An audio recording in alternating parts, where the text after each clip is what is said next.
everybody! Welcome to Christmas Eve, the 24th of December, and the very last instalment of the Christmas Sewing Tip Advent Calendar. We got all the way through. Who knew it was going to happen? I was so convinced I wasn't going to make it. Thank you all so much for watching along with me over the last 24 days. It's been such a joyous thing both to do and to read all of your comments and see people kind of catching up with the series at various points and leaving remarks and things. It's been great. It is Christmas Eve, as I said, and it's been a little busy. But I thought I should go all out on the glamour stakes since it's the last day, and I have quite literally squeezed myself into my Pretty Woman opera dress. If you haven't seen the video about me making this, there's a couple, I will link to the playlist now in the corner so you can go and have a look at it. It was a bit of a labour of love, and I almost threw it out of the window quite a lot of times during the process. I'm not going to do a film stand-up version of this because it's very late at night and I think the lights are going to reflect off the windows, plus it's questionable as to whether you would say that I still fit into this dress. So what I will do is put some pictures from the original photo shoot that we did when I finished the dress, and of course there's a whole video series for you to go and look at if you want to see the whole full-length version. I made this for the dressmakers ball, the first dressmakers ball actually, which was, oh gosh, years ago, 3 years ago maybe now, maybe 4. I won best dress at the dressmakers ball with this dress. There's a lot of handwork in it. It's all sort of ruched and hand stitched down the bodice. I drafted it myself. It was tricky to say the least. But one of the things that I'm sort of the most proud of, I think, in terms of things that I've made. So I thought I would wear it for the grand occasion of the last day of the Advent calendar. So the joke for today, I have saved up for Christmas Eve, because not only is it Christmas themed, it is also a sewing themed. Yes, I have found a joke that does both. Are you ready? I'm going to do a small drum roll for this one. Oh wow, that really is a very small drum roll, isn't it? Okay, we'll ignore that. Why are Christmas trees really bad at sewing? Because they keep dropping their needles.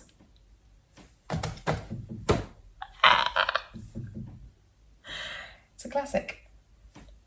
Sewing Christmas joke.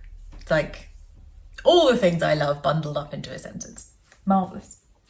So today, for the Advent calendar tip, I'm doing something a little bit different. I picked 5 of the things that have been left by you guys as tips, and I'm just going to read them out to you so that you can enjoy them and experience them without me having to hold them back because I couldn't film them, because I think they're good tips and I think it would be useful for you. So that is what we are going to do today. We're going to have a little bit of reading tip fun. So here we go. Tip number 1 comes off the back of yesterday's tip about using soap to mark fabric, which many of you clearly already knew about. I was in the dark. Honestly blew my mind. I am so using that. But Rona McCluskey, I'm reading these so I get your names right. Hi Rona. Rona McCluskey left a note about something else you can use soap for, which I was like, oh, that's interesting. So the other thing that you can use soap for is to run it down the line of a crease that you want to press into something. So if you have a pair of trousers, for example, that has a crease down the front, as many do, if you run soap down that crease and then iron it, apparently that crease will never come out. Very good tip. Thanks, Rona. Tip number 2. This was submitted as a comment by Chelby UK. Hi. Who you may know has also been featured in one of the previous tips on the Advent calendar. This was coming off the back of the Stitch Ripper tip of a couple of days ago. Said another thing you can use a Stitch Ripper for, which is terribly handy. I'm just going to get him to go into this little drawer where I believe my Stitch Ripper is hiding. Though, here it is. Let's not look too closely in that drawer, shall we?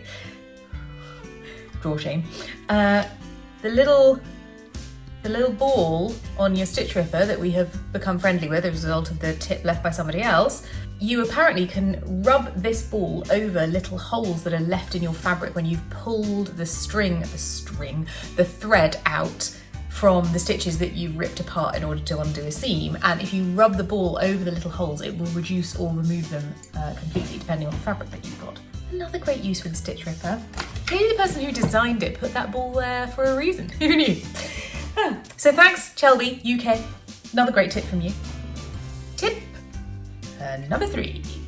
So number 3 is a tip that I have had on the list for ages, but I haven't had the stuff to be able to record it. Not that it's a particularly difficult thing to do, I just didn't have the things that I would have needed. So this is from May Reed, and she says that one of her favourite things to do is if she has a pattern, particularly on tissue paper, that she knows she's going to use a lot and it's a real favourite of hers, she will put fusible interfacing and fuse it onto the back of all the pattern pieces so that they last a really long time and they won't rip and get destroyed, meaning that you then need to go and find another one or trace out another pattern. So that's a great tip, and I know lots of people who do that one, so thanks May Reed. Great number 3 tip.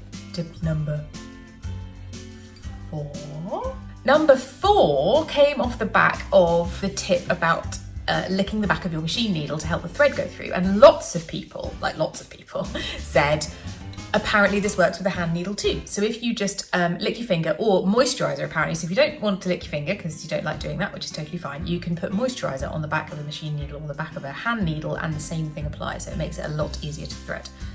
And tip number 5. And my last tip comes from Barbara Cartwright, who said that when she's sewing with really tricky thread, so glittery thread and stuff that if you've ever tried to sew in a machine with, you will know snaps the minute you look at it or put any kind of tension anywhere close to it. So her tip was a little time consuming, but hand wind the thread onto a bobbin, a little bit like you would if you were going to do shearing and you're hand winding the elastic onto the bobbin.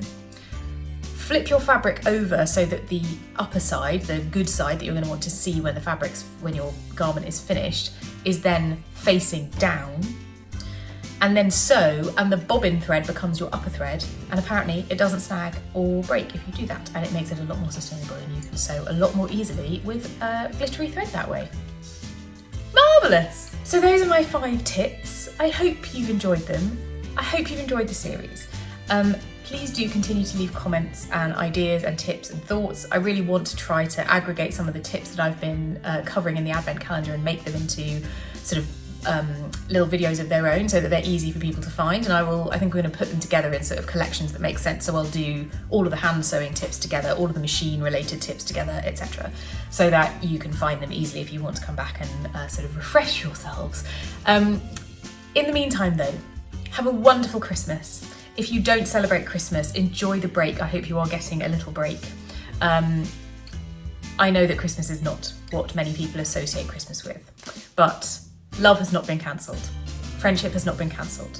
Family has not been cancelled. And I hope that you get to experience all of those things, even if it is remotely, over the next couple of days. Wishing you all the best for the season, all the best for the new year. It's been so lovely reconnecting with you all. I really enjoyed it, and wishing you much love and prosperity and to a good and healthy 2021. Bye.